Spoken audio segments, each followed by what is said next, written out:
Hello, and welcome to another episode of Worst Collection Ever, the show where we tell you about our shitty comic book collection. I'm Jen. I'm Shawn. And we have two more books for you today. Oh, we also need to say we're on the Sideshow Network. Oh, yeah. Sideshow. SideshowNetwork.tv. It's a thing. That's a thing we are a part of. And, it's a thing that has podcasts yes. that you can listen to. Mm-hmm. Many podcasts. In your ear holes. Mm-hmm. So. Is that how you want to advertise your network? Sure. Put them in your ear holes. I think people say worse things than that. Worse things have been said to promote things in podcasting that I've heard. So I think by what we're saying ear holes, put them in your ear holes. Yeah, now there's a song. No, there's a song. Yeah, you're welcome. So, first up for this week is our DC selection. The Power of the Atom. Oh, yes. Number 13 from June 1989. Yeah. Yeah. You know, I will be honest here. The Atom is very boring. I've never seen him as a character. I've never cared about him. Mm. I will just be honest. I'm like he's little. He shows up in things. Yeah. And, he's got, proportionate strength and, he's very useful in a lot of situations. Mm. Especially throughout the DC history, but I just don't find him fascinating. Mm. Okay. I'm so bored by him. I am yawning. So bored by the Atom. I am literally bored by this book. Well, not really. Actually, what was this book is boring. We'll get to this. Well, this book's weird. And the cover we have to talk about because it says on the cover, Braving the Bloodstream, and it's like bright pink. And I guess he's supposed to be like in a bloodstream, but really he looks like he's stuck in a wad of chewing gum. Pretty much, yeah. It's like a stock photo of like blood, like microscopic blood, molecules and stuff like that. And somebody just kind of like make it pink. Somebody just stuck the instead of we can't make it reddish, like it's pink, like it's fucking pink. It's like a clown exploded. I don't know. The clowns are filled with pink? I assume clowns are filled with pink. They're like, honk, honk, explode. It's like Barbie's dream house exploded. That's everything Barbie is pink. Yeah. Unless you were Whitney and then you got blue shit. Whitney. I always had Whitney because she had brown hair. Yeah. And I had like a thing where I wouldn't play with any dolls that didn't have brown hair because I had brown hair. So I always got stuck with Whitney, but that meant everything I had was fucking blue. Well, that sucks. Yeah, it kind of did. I do like blue, though, but I mean, like, I never got any of the cool shit, because I always got the friend of Barbie shit. Nah. Yeah. What the heck? That sounds really depressing. Well, I really wanted to make sure that the doll I was playing with had my hair color. But I was like 6 when I decided this, by the way. So. Yeah, you were progressive back then.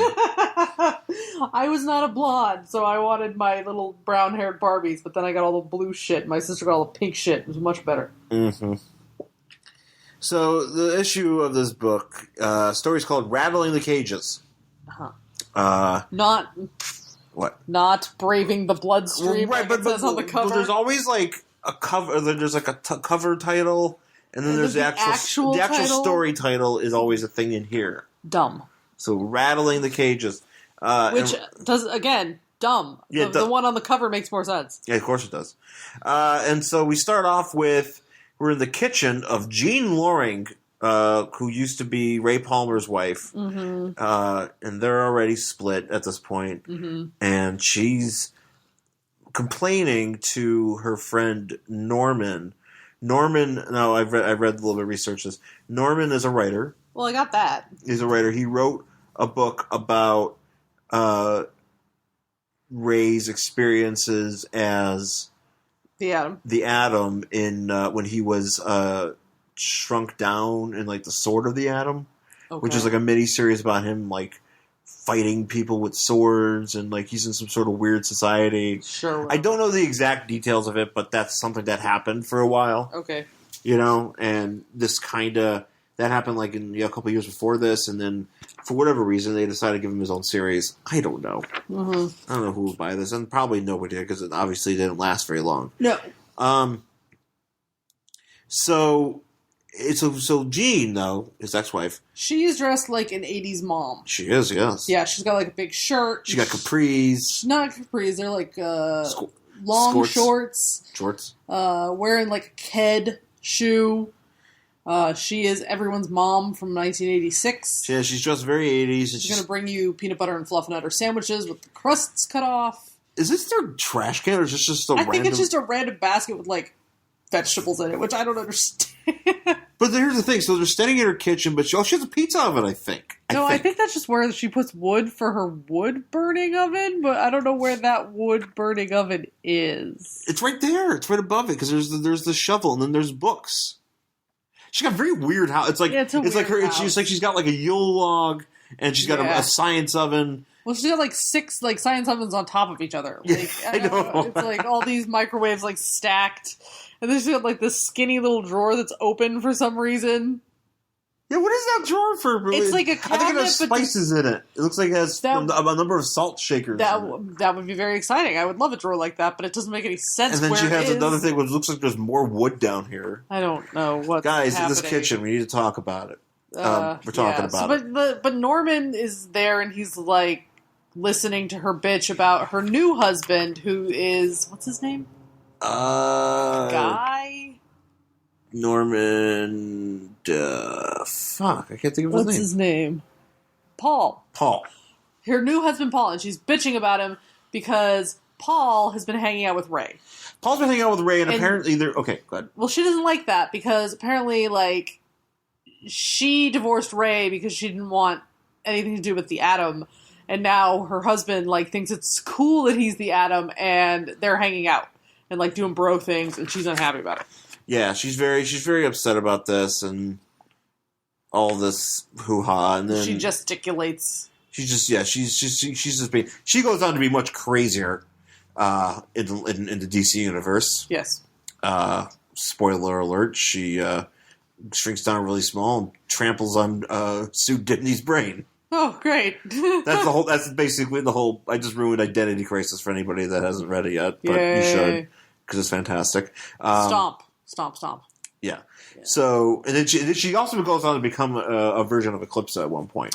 Oh. Because she gets sent to, I think, like Arkham in the loony bin. And somebody just goes, hey, here's a black diamond. And she just becomes Eclipse through that and something or other. Well, then she's talking to him and she says, like, they're out there somewhere doing male bonding stuff, slaying dragons or stopping riots.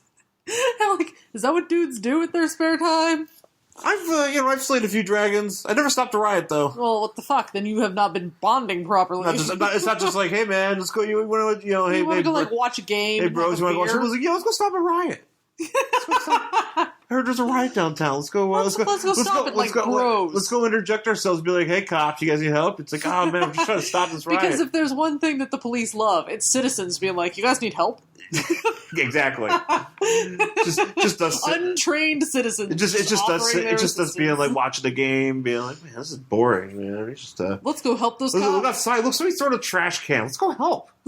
Let's go help those cops stop that guy. Yeah, no kidding. Anyway, so she's complaining, and Norm's like, well, as much as I'd love to hear you bitch about this, I actually came over to ask you to come to some stupid literary party that I have to go to tonight. The state of this literary party we'll talk about later. Which is ridiculous. And so, as a woman with a master's degree in writing, yes, this may this hits a little home. It's it gets a little too real there at the end, and then I remember what's with the Atom getting real here, and then I remember why I'm terrible. Like, I should never have gotten my degree in writing, because I am so not a literary person. Not in that I don't like books or that I don't love the art of writing. It's just I don't do well in literary circles. But we'll talk about that when we get there. So Ray and Paul are fencing. Like bros do. They're bro fencing. And this is some as we were discussing earlier, this is white nonsense. This is what this is. Yeah, you even got a boombox there. You see that? I wonder what they're jamming. Classical music? No, probably like fucking Foreigner or some shit. I bet they're just getting down because it's like, Probably. man, you have double vision. You know, it's just Jukebox Hero and fucking Foghat. Yeah. And you know, great stuff. Yeah, some good stuff, man. Maybe he's got a Zappa album. He's getting a little bit crazy in there. Oh shit. So they're doing this, and Ray's talking about how basically how much he gets off on trying to kill somebody. Yeah, he loves trying to kill people with swords. He loves trying to kill people with swords. And he's like, man, because he's talking about I love stabbing people. He literally almost says that. Basically, what's happening here. He's just like, there's a terrible exhilaration to killing the other man before he kills you. Yeah, nobody talks about it, but it's there, and it's great. I am so hard right now. Yeah, basically, he's like super hard, and he's like talking about like his little experience when he had the sword stabby, and then I don't know. Paul is an idiot. Because he's just like, yeah, well, I'm going to provoke you into fighting with me to prove that you're not, like, some sort of maniac or whatever. Yeah, he's like, man, you're not as tough as you can be. You know, he's just so they, like, provoke him. But the problem is, like, Ray really is a psycho. So, like, the tip comes off of his sword thing. Because what's his face? Paul says something to him about some girl that was small that he loved. And whatever her name was. Lathwin. He's like, he makes him remember. It's the worst Lord of the Rings name. And he like his sword comes, gets broken. Yeah, and he starts the protective tip thing comes off. And he starts trying to like stab his buddy with it. And Paul, he does cut off his hair, and then like there's this picture of Ray just like sweating and looking like the Joker. It's really terrifying. Yeah. It's really gross. And this is the Adam. Remember, he's the hero of the book. Right. And he looks like a fucking crazy person. And he's like, I was going to kill you. And he's like, oh, God, I really was going to kill you. And Paul's like, no, you weren't. And then in his head, he's like, no, you totally were going to kill me. Thank God you didn't kill me. You know what's funny is because before reading this, I was like, Gene Loring was crazy. Uh-huh. And it really sucks, how the shit in Identity Crisis went down, and that's it's crazy. Mm-hmm. Fucking Ray is out of his mind. Out of his mind, insane. They're meant for each other. What the fuck is wrong with you? You attacking your friend like to the point where you're gonna stab him with some little like needle sword. Yeah. Like what the fuck, dude? Like they totally deserve each other. If she's gonna go stamp on brains, then like. He's like, you know what? You're not far behind, man. No. I'm not. I know. I'm kind of. No, they're made for each other. Yeah, it's pretty much. It's pretty much insane people. Yeah. Like Batman. Like I don't know. I felt it was pretty like very like big Batman would be like, whoa. Yeah. I'd be like, whoa, man, this guy's got problems. I'm gonna go sit in the dark and think about my parents. Yeah. So anyway, so they would take a shower. We get to see it. They take a shower together. Well, they talk about like how Paul is a lawyer, but like he wishes he could like do better. So Paul is so basically what happened was so Jean was upset with Ray being all the Adam and stuff, and she started having an affair with Paul, who's like her partner, lawyer at the law firm that she works at. Yeah, and but then eventually like, which is weird as fuck. I don't know. Just to me, it's weird. Why, that she's a lawyer? No, I just find it strange. Maybe it's just the whole like. He's friends with his ex-wife's husband, suit. Basically the guy that helped break up his marriage. Even though she was probably on her way out, anyways. Well, and maybe that's like why that they're friends. Maybe that he recognizes like the fucked up situation that brought their marriage to an end and whatever. Yeah. So I don't know. It's fine. Yeah. So they're having a conversation in the shower. And about how, like, Paul really wishes he was a hero because, he's a lawyer and being a lawyer is paper shit. Yeah. So then we cut to... So we get to... Now we have Norman talking to... I'm assuming that's his agent. His agent. And and she's talking about some writer that's going to be there that he doesn't like. Yeah, and he's like, I hate that guy. And she's like, oh, but you need to go because, like, I want to show off, like, the best writer in America. Blah, blah, blah, blah, blah. And he's like, ooh. Why is this in the book? I don't know. It shouldn't be because it's stupid. And so then we come back to the locker room where naked dudes are just getting dressed. Yeah. And we watch dudes put on deodorant. That's fun. Aerosol deodorant. Oh, yeah. Like an old man. Yeah, I used to do aerosol deodorant. Yeah. I had a period of that. Yeah. And they're, again, talking about, like, oh, Paul wishes he was, like, a big guy. Well, it's funny because he's just, like, it's funny because he gets, like, a phone. He's got, like, a car phone. Yeah. But it's, like... with, like, a cord. But it looks like a real, like an actual, like a wall phone. Well, here's what's stupid. Okay, so, like, they leave the gym. They're getting into his car where he's got his car phone. And they're talking about his wife. And he was like, talking about Jean, yeah. I wish she wasn't on my back all the time. Sometimes I feel like I can't ever get away. Like, he's just bitching to his friend / wife's ex-lover husband about, like, what a fucking bitch this woman is. And, like, you guys need better friends. Like, you're all... It's all an incestuous fucking circle here where they're all just gonna go fuck each other. So it's a fucking drama nightmare. So we do all that, right? Yeah. Now we go to the hospital. Right, because she calls him... Well, she calls him. She calls her husband to tell Ray that the hospital had called her because they want Ray to go there. They want Ray to go there. That's her ex-husband. Why the fuck are they calling her her? Because this is before cell phones, and she's probably like the next available person. What, he hasn't changed his contact information? Probably not, because he's the fucking Adam. He doesn't give a care. So apparently, go to the hospital. So he has to go to the hospital because there's a patient that was from she was in a I think she was like the victim of an attack or something. She was a victim of an attack of there's this group called the EDG who I think or EDG or there's it's like a terrorist organization. Or just basically supervillains. There was some fighting in the previous episode. There's no fighting in this episode. No. This issue. No. Why would they want to do that? No, there's fighing in this one. Leave you for like a minute. Yeah. But anyway, so he's like, they call him over to the hospital, and the hospital's like, hey, so this chick, has got bleeding on her brain stem, and, she's too weak to go under for surgery, but we need to... Maybe you can get really small and go fix this basically this busted blood vessel at the base of her brain. Yeah. So they want him to get small and go inside this woman and sew up a blood vessel. Yep. This book is now disgusting. It's disgusting.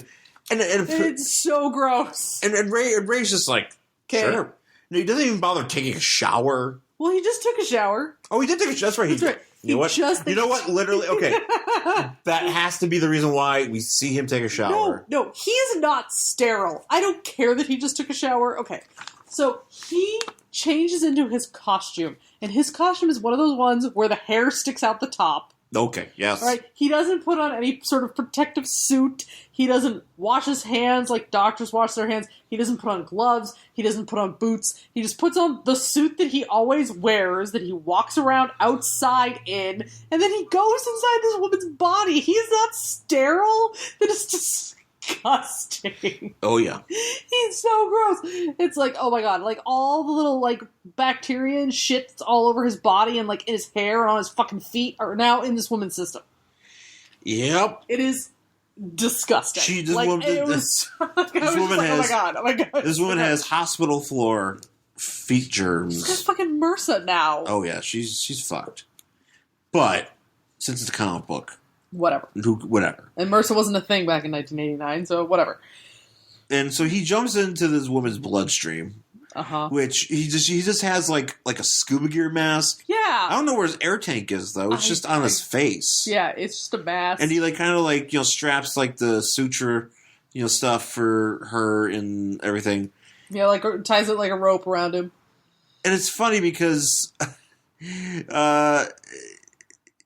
he's like, the Paul, because he brings Paul along. Yeah, Paul comes with him.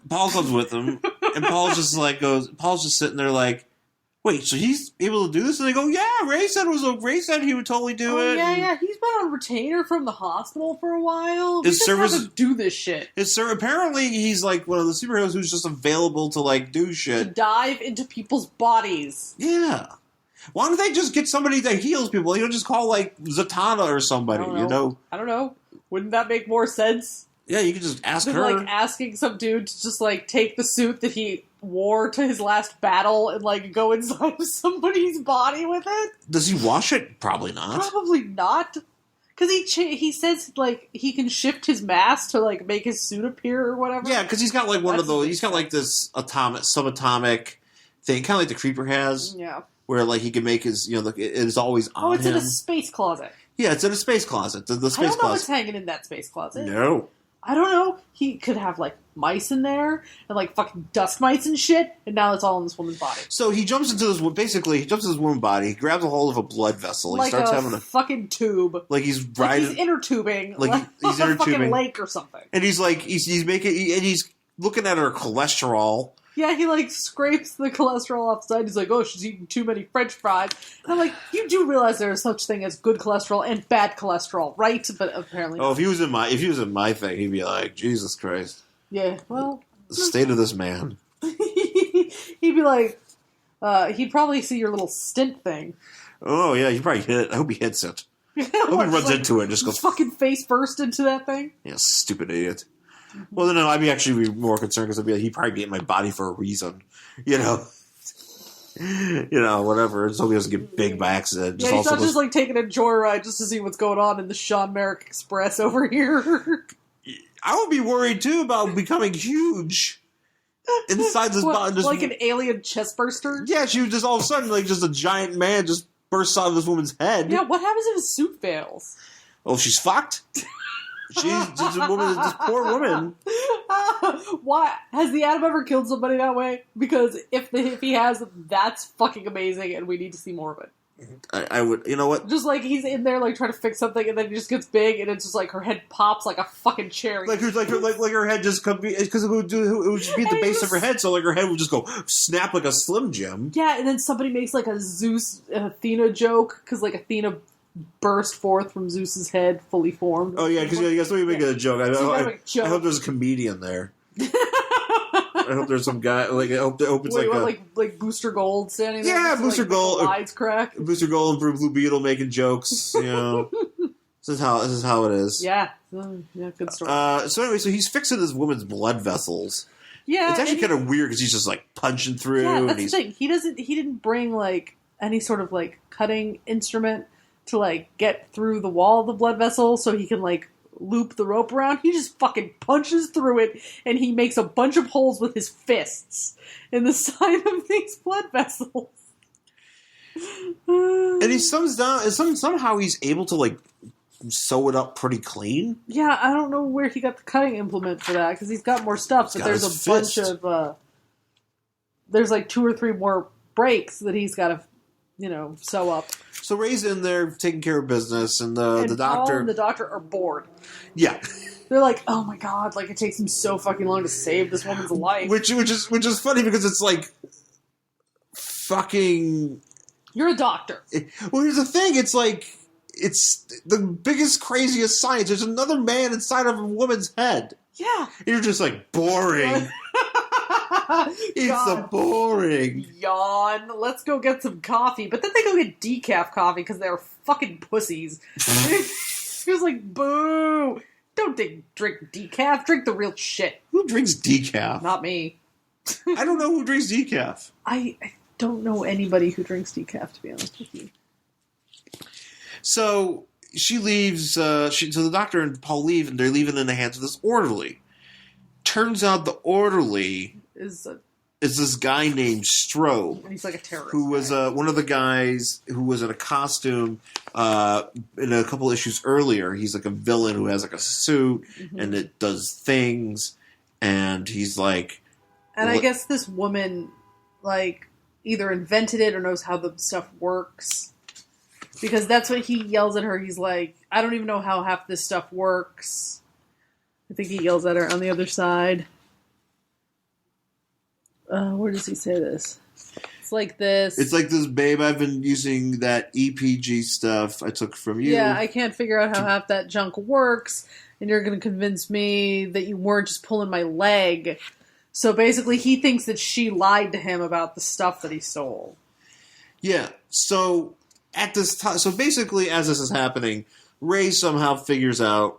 He comes out of her lips. He comes out of her mouth. Yeah, he's like, And he's just standing. He's just standing there. Watch this guy. This guy's doing this thing where he's like, ka-choo, ka-choo. Yeah, he's like he's making. He's got finger guns. He's doing finger guns. He's like, ka-chow, ka-chow. Threatening this woman's life, like, if you don't, like, if this shit doesn't work, I'm gonna shoot you dead. Just being so weird as shit. Yeah, you're in a coma. I don't know why you're threatening anybody with finger guns. It's just ridiculous. But like, so then Ray springs up and gets all big, and he is not covered in blood or plasma or anything. No, that's right. I was thinking, I was hoping we were going to bring this up, because I'm like, why is his head not just sopping his wet? His hair should be drenched in blood. He should just appear drenched in blood, and that would be terrifying. And if you think this guy's getting sick now, like, he'd really start getting sick. But no, he's fine. He's, like, spotless. And so... it just doesn't make any sense. Yeah.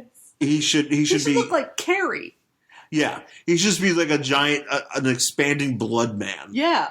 This should be like Carrie at the prom, and he should just be like fucking soaking in blood and just stinky and just gross. But no, he's fine. He's fine. And then, so he like gets up and he's like, you're an idiot. And he's like, by the way, Batman and Superman might not kill people because they're good men, but I kill people because, remember, Ray is a lunatic. Yes. He has a intense bloodlust. And he is... And I think this speech probably would be better delivered if he were covered in blood. Yes. No, agreed. Yeah. But he just, like, basically threatens this guy's life. He basically says, I can shrink it to a bullet and drill between your eyes and expand and blow your head to damp, fat fragments. Yeah. Which, apparently, like, as we just talked about, we wonder if he could do it. Apparently, he knows he could do it. I don't know if he's ever done it, though. Oh, man, but he probably wants to because he wanted to stab his friend earlier. Oh, yeah. So... And this guy passes out. Well, he touches him in the forehead. Like, and then this guy, like, gets all like, oh, and he like passes out and he falls over, and Ray's like, oh, I just don't know my own strength. So I don't know what the fuck he did to this guy. Like, and he basically gave this guy like the death touch. Yeah, maybe he needs to go into his head and sew some blood vessels back together. Yeah. So, but then we go to the party. So then he's at the party. Oh yeah, and Ray's at the party. But like, not covered in blood still. Yeah. Talking to Jean while they're sitting on a couch, talking about the situation, and Jean's like, oh, this is fun. Yeah, she laughs at the fact that he threatened to kill a guy. She's like, oh man. Again, they're perfect for each other. It's like, I can't wait to trample on somebody's brain. So then Paul's talking to Norman. And this is your party situation, so I'll let you take this. So Norman does that thing where, I don't know if you've ever done this, where you mentally have an argument with somebody by imagining what the other person is going to say. Yeah. And then you get all fucking worked up. So I do that all the time. So yeah, he's having that argument. This person that he's arguing with isn't even at the party yet, but he's already like, I'm going to say this, and then that motherfucker's going to say this, and I'm just going to get so mad, and like they're going back and forth about how like you were supposed to be in this. Now he's having this argument with himself. Your work's in the slush pile all the time, and you're going to tell me that I was better in nonfiction, and I'm going to tell you that you're a hack because you stole the format of a short story that I wrote 13 years ago. And then he's going to say, like, so he does this, and he gets so angry and worked up that when the guy walks in the door, he punches him in the face. Yep. Now, this guy hasn't actually done anything. He just had a mental argument with himself. And then the other guy walks in and he goes, hey, good to see you, punch. And so he punches him as if they just actually had that argument. But since they don't actually like each other, they get into an actual fight. Yeah. And so they call each other like hacks and fascists, and like somebody trips and spills water on some blonde chick or some redheaded chick. And she goes, oh my god, you've been wanting to do that because I gave your book a bad review. And he's like, yeah, well, you're a hack anyway. And then they start fighting.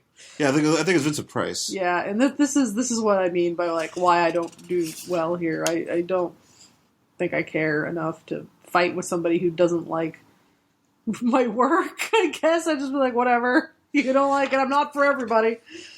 Yeah, and then Ray. Okay, so then Ray stands up and he's like, I should help them, and he puts on his costume. Yeah, his costume shows up, and Jean's like, hey, There's like they're like strangers. No, you don't need to get involved with this. We're sitting at a party where literally everyone else is fighting, and they're even throwing chairs. Yeah, I know. There's a guy. There's a man that is airborne. Yeah, there's somebody throwing a chair, and she's like, you know, there's another man growing out of another man. Yes, this is a violent fight, which is amazing because writers don't typically know how to fight. They know how to cry, but it's like this horribly violent fight. And she's like, you know, I divorced you because I just felt so alone, and like being the Atom was more important. He's like, you know what? I'm off duty anyway. So then they just sit there and drink and talk while people are fighting behind them. Yeah. And that's it.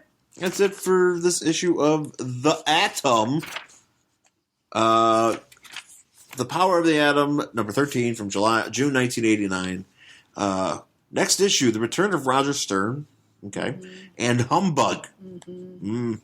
Would you read that next issue? No. No. This guy's a fucking lunatic. I will though want to point out in the letters page there's a Barker box here for Batman of some sort, but I don't know on a t-shirt. But I don't know what it's for. Well, it doesn't make any sense. It doesn't make any sense because it's not specifically for any. It doesn't say it's. You know it's Batman, but you don't know what issue or what book or what series or storyline it's for. It just says he's always been the fiercest man in Gotham. Now he's also the loneliest, and it's just Batman sitting, crouching on a building. Looking out over like Escape, and you're like looking over his back, you don't see his face. Yeah, and I don't know what it's for. Is Jason Todd already dead at this point? I think so. Yeah, it's 1989. So yeah. Yeah. Well, I would say that Batman has always been the loneliest man in Gotham. This would make a good shirt. I want that on a shirt. That would be great. I would like that as a poster and just be like, "What is this for?" It's like I don't know, but he's the loneliest man in Gotham. He's a lonely man. At least he's not, covered in blood screaming at lunatics. Yeah. Like the Atom. The fucking Atom. I love to stab people. Now I'm covered in blood and screaming. And you're like, wow, you're like a death metal band. Are you going to go burn down a church? I would actually love it if the Atom showed up in corpse paint. He's like, dude, I'm really into creating filth now. I would love it if the Atom's logo was like one of those black metal logos that you Dark can't funeral even fucking guys. Read. Yeah. And it's just all upside down crosses. Please just release it. Just be just spell it in that font you can't read. You're just you just don't even. You're just fuck it. I don't care. What does it say? Marduk. Okay, great. Yeah, you're like, well, whatever band you're into, because I can't fucking read that.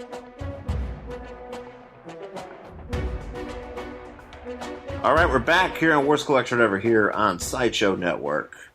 So let's get into our Marvel Comics selection for the week. It is The Secret Defenders, number 4 from June 1993? Yeah, June 1993. Mm-hmm. Secret Defenders. Yeah. Guilty pleasure of mine. Actually, not guilty pleasure. There's nothing wrong about it. It's basically because I love the Defenders. Yes, you do. And at some point in 1993, they were like, hey, let's bring back the Defenders, but let's not have anybody on a particular team be committed to this book. Yeah. Let's just take people from, from just random heroes and just put them on this team and basically have it where it's like Doctor Strange is like, I need some help. Is that what happens every? Yeah. It happens every couple of issues. So basically, the first couple of books before this, Doctor Strange. There's a reason for it because it ties in with Doctor Strange's storyline that's going on in his book. Uh-huh. He's lost some sort of portion of his sorcerer powers or something. Uh-huh. So he, decides that he has to when certain supernatural and certain menaces come about. He's going to need assistance from certain heroes and stuff, and he uses tarot cards to figure that out. So that's how it goes. So in the first issue, a couple issues, he gets Wolverine, Spider-Woman, Nomad, and Darkhawk. Okay. And then and then it goes so they on. do a thing, and then after they do a thing, they fight him. They fight at Menace. He looks at his tarot cards and gets new people. And he gets new people. I get it. So in this one, we get the Secret Defenders consisting of Doctor Strange himself. He decided to step in. Also, Punisher, Sleepwalker, who we've talked about. Yes. And Namorita. Namorita. Who's apparently Namor's cousin? Yeah. She's like Lady Namor. Namor, whatever. Namorita. Namor. So they're all in this one here. Starts off with a thunderstorm outside of Oklahoma City. And a trucker almost runs over like a cat. Yeah. But it's like an evil cat. An evil cat who talks. So it's like raining, and this trucker almost runs him over, and he gets out, and he's like, "Oh my god, did I just hit something?" He's like, "Oh no, it's a cat." He's like, "I didn't run it over, but it's flat as a goddamn. It's like smash. It's a flat cat. Flat cat. It's like the kind of cat you would find in a haunted house. It's flat, and it has X's for eyes, signifying that it is dead." Yeah. And he's like, "Oh, that thing's weird looking." And then he's like, "Who you calling weird? Because it can talk." Yeah. And then this big dude appears. And he's like, "Hey, are you the one who ran me over?" He's like, basically it's like a pale white Hulk. Yeah. It looks like a mixture. Basically, it looks like it's like kind of a mixture between Solomon Grundy and Hulk. Well, there was actually they did a version of that in the Almagram. It was called the Skulk. The Skulk. The Skulk. That's terrible. And it kind of looks like it basically looks like Frankenstein, but like with the Hulk's body. Yeah, that's kind of what this looks like. And he's got his cat, and he's like, "Are you the one that killed me?" And this guy's like, "Oh no, he's like, no." And he's like, "Oh, obviously it's a guilty conscience." So he like grabs him and kills him, murders the fuck out of him, and then takes his truck. And he takes his truck, but his cat's name is Splats. Splat, which is actually adorable, for a dead cat. If I'm going to name a cat... if I'm going to name a dead cat, I'm going to name it Splats. Yeah. So basically he turns this truck into, like, a flaming... It's like Ghost Rider's motorcycle. Ghost Rider's motorcycle with, like, a big flaming face on it. It's like lighting Optimus Prime on fire. Yeah. Yeah. And so he starts riding it down the highway. Yep. Get through this giant ad. Yeah, there's like 8 pages. Well, it's Dragon Quest or whatever, Dragon Month, whatever. Yeah, it's like this. Whatever, nobody cares. Thing. It's like one of those VHS games. Mm-hmm. Yeah, no thanks. Anyways, so this is where Captain Strange, Doctor Strange, Captain Strange. This is where Doctor Strange starts selecting his team. Punisher's killing people. So Punisher, we see Punisher. Punisher's like literally shooting people in the streets. Okay, yeah, but here's the thing. This is actually terrifying to me about muggings. This is why I'm always terrified of being mugged. Okay. Because I don't carry cash on me. Well, yeah. It typically, and granted, this is 1993, so most of the time you think credit cards exist, but people most of the time are carrying more cash on them than not. Whatever. And the guy, so like these thugs are about to kill these people because they only had $9 in cash. And they're like, well, we got to send a message and whatever. And thankfully, Punisher's there to murder them because he's the Punisher. Yeah. And just as that's happening... So are you worried that, you'll be like, dude, I don't carry any cash, and they'll be like, well, I have to shoot you anyway? Instead of just taking your phone and your fucking now they can take my phone and my credit card, but then you have to hurry up and get it canceled, which... Well, now that you don't have a phone or your card with you, that would be hard to do. Well, I mean, hopefully they wouldn't take my card keys. I could hurry up and get somewhere that has a phone, Yeah. Yeah. I mean, they took my phone. I mean, whatever, Yeah, well, it's better than your life. It's better than my life. I'm not going to fight somebody. I'm not that good. I'm not the Punisher. No, because the Punisher just likes to shoot people in the face. Yeah, he literally just shoots them. And then he says, he shoots them and they're dead. And Doctor Strange shows up. Well, it's funny because he's indignant at the people that didn't. Apparently, these people who, they ran away after the Punisher killed them. killed the thugs, and he's like, "Oh, geez, nobody thanks me." I'm like, "You have a gun, bro. you have a gun, and you're wearing a skull outfit. Why is somebody going to care?" We are Americans. We understand when somebody shows up with a gun, you run the other way. Yeah, that's how this shit works.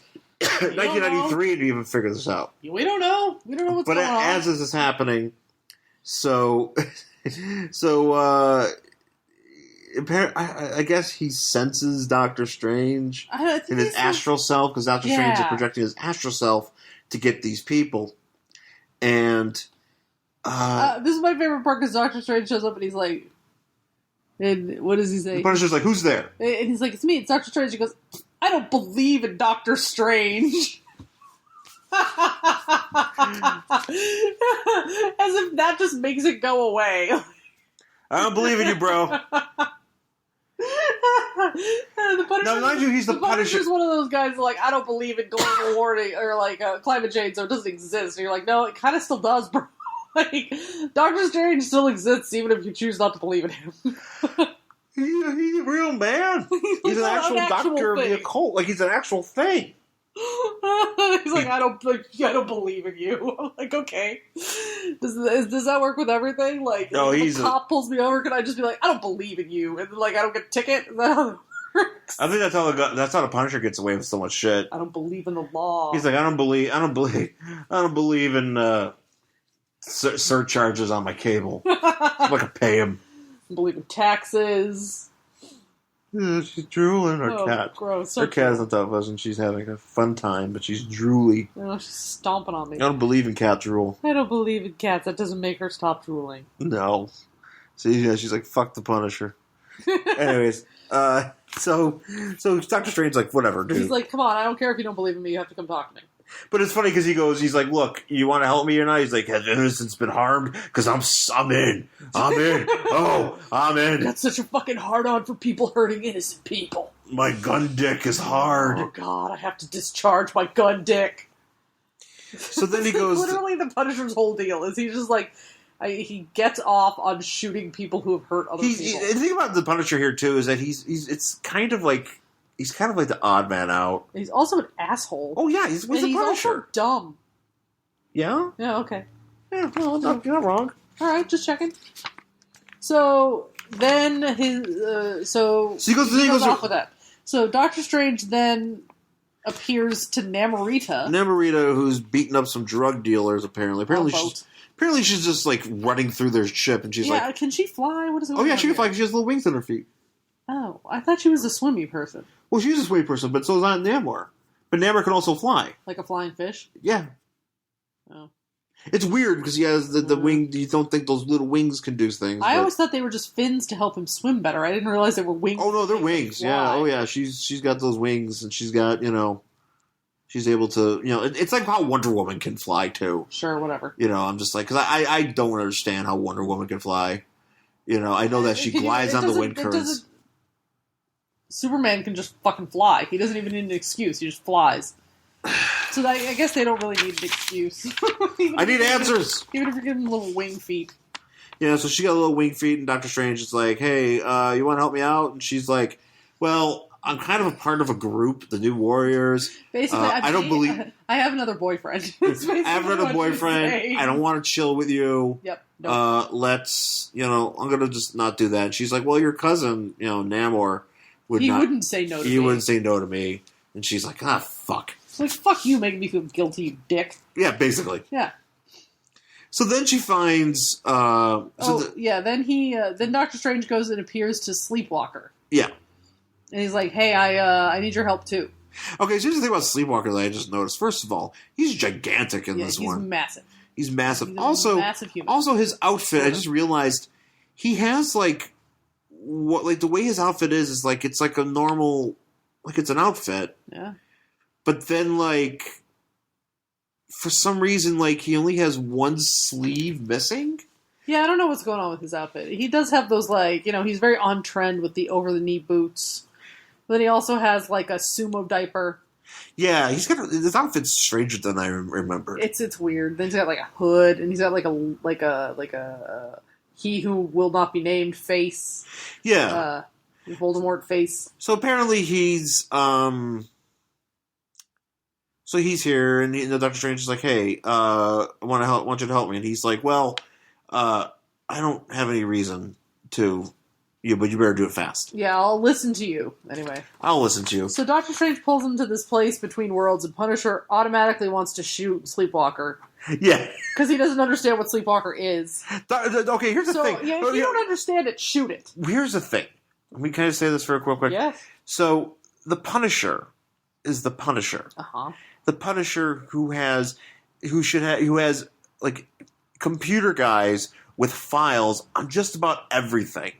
Like he's got like a very extensive Batman-esque database of information, which probably I would think includes Sleepwalker, or just heroes in general and villains in general, not just drug dealers and shit. Yeah. Because he lives in a world where there are superhumans. I mean, he's a part of the normal universe. It's not like, he exists outside of it. I mean, he knows who Captain America and Spider-Man and Wolverine are. Yeah. And he's like, I've never seen this green guy. I'm going to shoot him. Right. Because that's how you do it. And so... And Doctor Strange's like, don't shoot him. And then he's like, here, let's show you this map. And I'm going to refer to this fucking map where you can see Chicago on it as a map of the South Central United States. Now, it's been a long time since I've been to geography class, but if I'm not mistaken, Chicago is up north. But here's the thing. Okay, I'll make an argument here, though. Chicago is further up north than it being south. But go ahead. But then why are we... why is it directly in the middle of this fucking map? Like, I get that they start talking about, like, Oklahoma. Because that's where it started. No. He goes, the murder started just outside of Chicago, and then it goes to St. Louis and Joplin, Western Missouri, to Oklahoma City. So he's kind of pointing out where this is. Yes, but it didn't start in the South Central United States. It just really bothers me that is how it's referred to, and then we start talking about it. You could say, let's take a look at the Midwest. This murder started in Chicago, and then they started going southwest down towards, wherever. Towards Oklahoma. Yeah. That makes more sense. Who the fuck has ever called anything the South Central United States? I've never heard of it. It's not Los Angeles. So... It was fucking goddamn gangster rap song. I'm trying to remember the name of a gangster rap song. You're so angry. I am. Now. That makes me upset. Wow. Sorry. You are fired up. Yeah. I don't like anything being referred to as the South Central United States because it's bullshit. So Dr. Strange. So anyways, Namorita's like, we were just like, where's this going to happen next? And Namorita's like, Amarillo? And he's like, why'd you say Amarillo? I don't know. It's like, because I've heard that song Amarillo by Morning, which is a country song. Just FYI. Oh. Well, that's not the reason. It should be. Maybe that's what's stuck in her head. So it's funny but she's mentioning about how she's like, I don't know, we should go and check it out. Yeah, she's like, I don't know, it just popped in my head. But at that same time, as this is happening, it's like Sleepwalker's like, I mean, you're human. You guys are humans and stuff, and like, or amphibians. Yeah, he just kind of looks like Namorita. He's like, you're a frog, and he's like, you know what? I don't really like the way you make me feel. Yeah. So if I'm gonna check this shit on my own. Yeah. And I'm just gonna go away. Yeah. And whatever, and basically Punisher's like, fuck it. Yeah. And then so they're like, why are you asking us for help? And that's when Doctor Strange is like, oh hey, by the way, I have these tarot cards. I got these sweet cards. And look, here's a picture of you, Namorita. You're the High Priestess, and you're gonna like be the woman everybody wants to fuck. FYI. Because he even says like a woman such as men dream of. And then here's like, oh, here's the Punisher, and then here's this picture of the Punisher with his head. Looks like he's like a giant turtleneck. It's weird. Yeah, he has no neck. It's like, have you ever, did your sister have Barbies?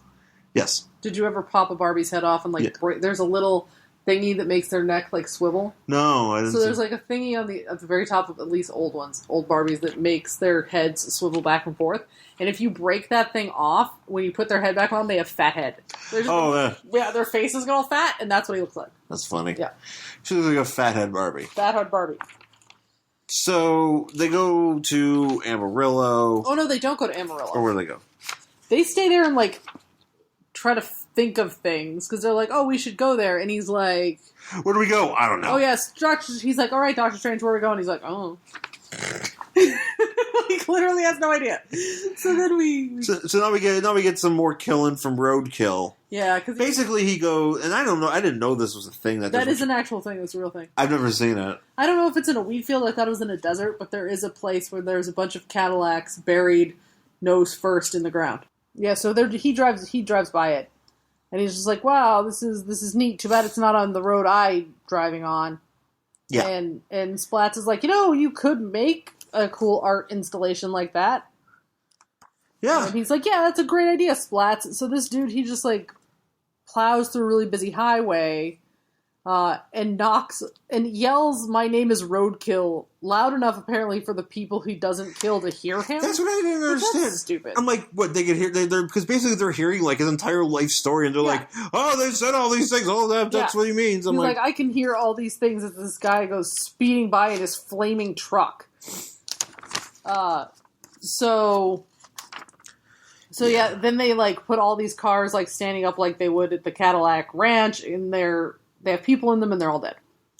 Yeah, and then we go back to Dr. Strange's house. Yeah, where they're just hanging out and they're watching TV. Yeah, they're like watching TV, and like there's servants giving them drinks. And shit. I like they're supposed to be doing things. You know, it's actually kind of funny is watching the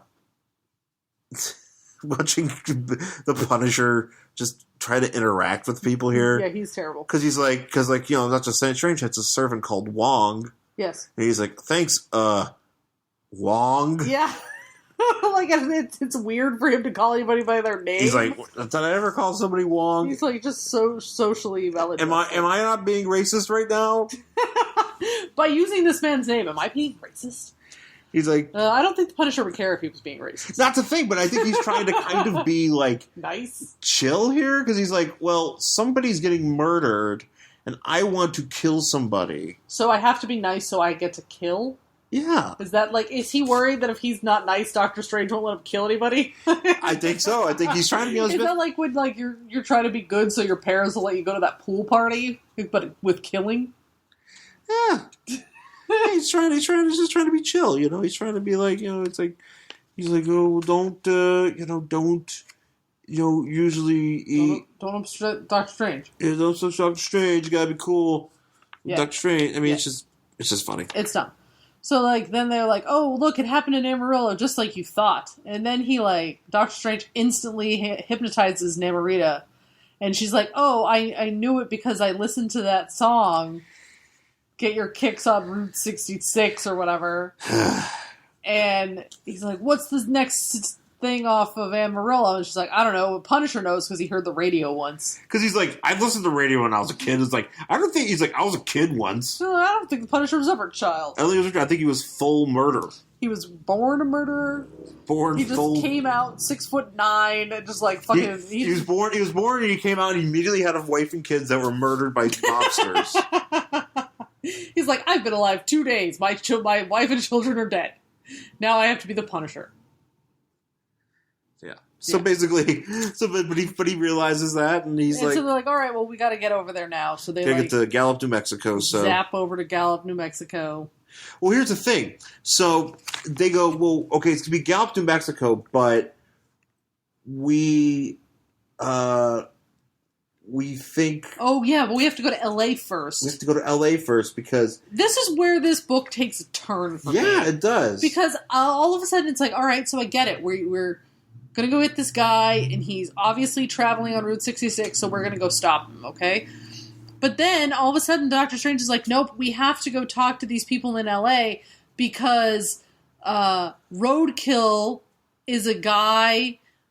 on a horror show. Yes. Based out of Los Angeles. Yes. So basically he's the host of a series, it's like Tales from the Crypt show. Yeah. And this guy named Roadkill is the host.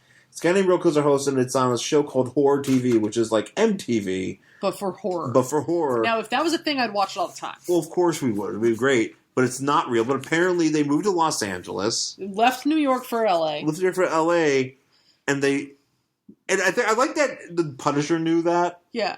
He's like, I heard that you were headquartered in New York because he probably, Yeah. has cable. Yeah. He probably doesn't, again, he doesn't believe in the surcharges. Well, that's the thing. It's after... It's like he's got a legal cable. It's not legal. He hijacked from his neighbor. You know he did. Yeah, he's got totally legal But cable. it's also like one of those things where he's like, oh, you know what? After a hard day of shooting people, I'm going to come and watch this horror movie. That's how I unwind. Horror TV, which they're building, is a giant skyscraper in Los Angeles. That has like a fake donkey, like not Donkey Kong, King Kong. Fake King Kong and a fake giant spider on the building itself. Yeah, that's weird. There's no buildings in Los Angeles that look like that now. Could a building? They could. I think they. I feel like they could. I feel like if somebody really wanted that to look like that, they could. Yeah, maybe. I guess, but like, why? I don't know, because HTV. Sure. Because it's a giant, because it's horror TV, because it's all they show. So they bust into this studio where, and this is so fucking ridiculous. They bust in and they're like, hey, you can't go in there. They're filming. And Punisher's like, fucking go in there. Doctor Strange is like, no, don't. And Anne Maria's like, fuck you, Doctor Strange. So they bust in, and then there's this guy ranting about how he was hit, and his fat cat was hit, and he got hit, and he's dead. And then instead of like saying anything to this guy, asking him why he killed all these people, the Punisher just fucking blows his head off. He goes, "Your series been canceled, punk," and then he blows his fucking head off. He proceeds to annihilate the thing, which is like apparently... Which is not a real person, it's a robot. It's a robot. Now, okay, so here is where, like I said, this took a huge turn for me, because there's a woman there who's yelling at Doctor Strange like, that robot cost me $85,000 to make, and I'm going to take all the money from you. And that's a lot of money. It's a lot of money for like a robot. And then Doctor Strange is like, that's a lot of... I'm sorry, that's a lot of money. I don't think it costs... 1991? 1993. That's a lot of money. That's a lot of money for anything. Yeah. That's even like, now. That's like, an entire... That's like... That's a season's worth of cheap horror introduction budget. Like, the reason that you have like a host introducing shitty horror movies is because it's cheap as fuck. You mean that they had... That's the thing. It's like apparently... Because apparently HTV has tons of money because they put a shit ton. A shit ton of money because they put a literal monkey and a giant spider on their building. Yeah. But like, okay, so here's what I don't understand. He's like, Doctor Strange's like, do you know who I am? And she's like, and she goes, no. So they leave, so she can't I actually kind of like to say, she's like, do you know who I am? He's like, no. He's like, good. Yeah. And they leave, so obviously she can't like sue them and get the money back. But here's what I don't get. So, which one is real? Did she create this story and then it came to life, or was it an actual story that she just happened to write about? Because it's the same thing. This guy is saying his name is Roadkill, and he's going to go get the guy who ran him and his cat Splat over. Yeah. But I know the reason. But what, are you going to tell me at the end? I'll explain it to you. Okay. So that I don't get that. I'm like... Well, because here's the thing. So he's talking about how in some issue of Doctor Strange, because they're talking about this as they're flying away, and our cat is being a jerk. Tully, you better hope we don't have to actually return that. Do you want to be Splat the cat? No, Splat the cat. Should name him Splats, though. He is Splat. He's Splat the fat cat. He is a fat cat. He's definitely fat. Alright, so then what happens? So basically what's happening is, so they're flying away, and then apparently... So, Roadkill, the image of Roadkill, materialized on Doctor Strange's TV set. Mm-hmm. Guess who was watching? What he was watching? I'll have to read Doctor Strange 38, apparently, because that's where this happens. And he was brought to life by other dimensional entities known as the Fear Lords. The Fear Lords. Uh-huh. That's a thing that exists, apparently. And yeah, so basically he became real, and now he's out and about. Looking for the person who killed him. So she wrote this story. So I'll explain what happens. So basically what happens is, she thought of this story. She's a writer producer, so she thinks of this story about this backstory and whatever, and this somehow is manifested out of her head and appears on Doctor Strange's TV and becomes real because of the Fear Lords. And the Fear Lords are like, hey, cool idea, let's make it real. Yeah. Okay. All right. Yeah, so basically, that basically happens. Okay, that makes more sense. And so, I don't understand why the way this Hollywood thing is here. Because eventually the way they beat him is they go into her head and they do some shit with that. And it's just fucking... Okay. Just a bunch of garbage. Okay. Anyway, so, yeah, we're back on Route 66, and, Roadkill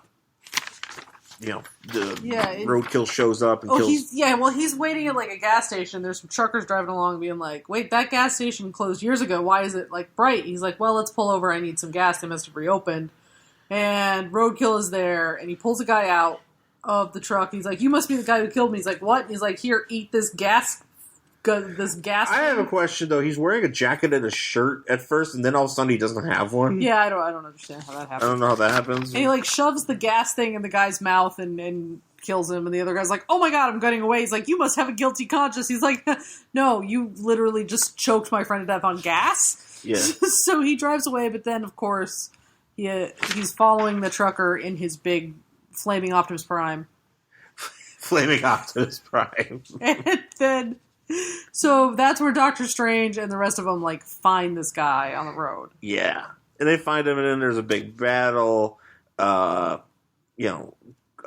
tries to shoot at it. Doesn't happen. Nothing works. Namorita gets her ass handed to her. Yeah. Basically. She gets hurt, and then he gets away. Oh, because the Punisher does shoot him, like, a whole bunch, but he just, like, because he's already dead and not, like, a thing, he just, like, heals up all those holes. Yeah. Yeah. Yeah, because he's, like, a weird entity of sorts, so. Yeah, so he, like, gets away and, like, opens some sort of interdimensional gateway and, like... Oh, that's right, I forgot about this part here, where he shoots him in the head and just goes... And it just goes right through. He doesn't even notice. Yeah.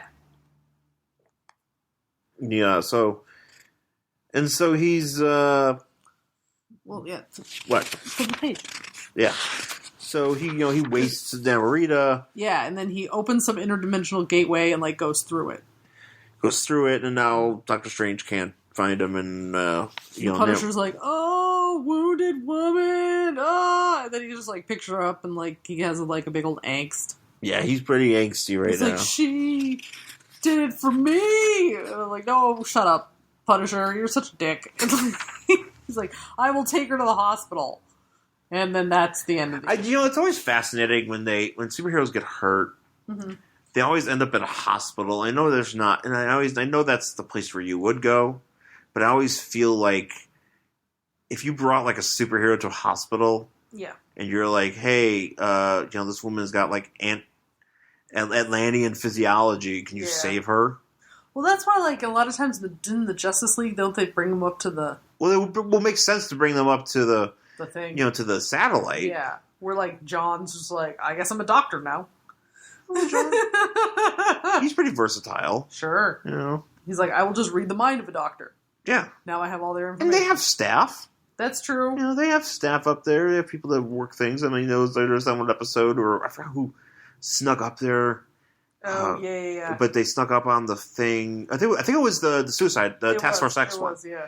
And and they snuck up on the whatever in the cornfield where the guy takes his lunch. And, That's right. It's just a very weird. So there's people up there. Funny. So I don't know, but there's no Secret Defenders version of that. What the hell? So they take her to her hospital, and that's how we end this book. And then basically the next issue, she gets better and. Yeah. She gets better. Sleepwalker shows up because he's like, yeah, I did some reading and this guy's messed up. I should help you. Yeah. And then, and it's funny because at one point they go back to Los Angeles, and the way that they describe it, like the transition, they go, in the much maligned city of angels. I always like that anytime there's a book, when in a comic book or something, just where they're like, L.A. guys, am I right? Yeah. They're like, LA's the worst. LA's the worst, guys. Am I right? Fart noise. They're never going to make movies out of this shit. Fart noise. Los Angeles. I mean, like, that's pretty much like what every comic book wants to do. They're just like, fart noise, Los Angeles. Fart noise, Los Angeles. Yeah. But that's Secret Defenders number 4 from June 1993. I pretty much told you the entire next issue, but would you read it? Yeah, probably, because I'd like to know, like I said, it just, the book took this weird turn where all of a sudden there's like a writer and a TV studio and it's just like, it was really unnecessary.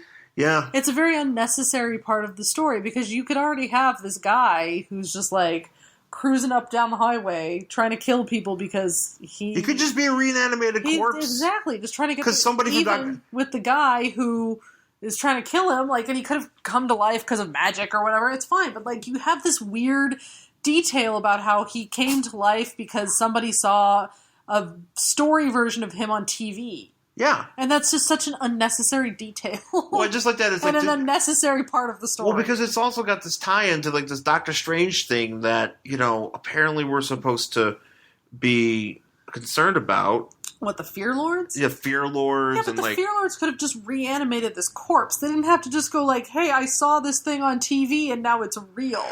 Yeah. Just be like, they're just sitting there watching Game of Thrones and they're like, all of that is real now.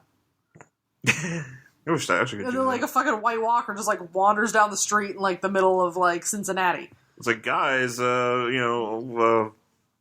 it's just, I feel like that was a really unnecessary part of the story that just, like, throws a wrench into it that didn't need to be there. Yeah. But that's just, That's just comic books for you.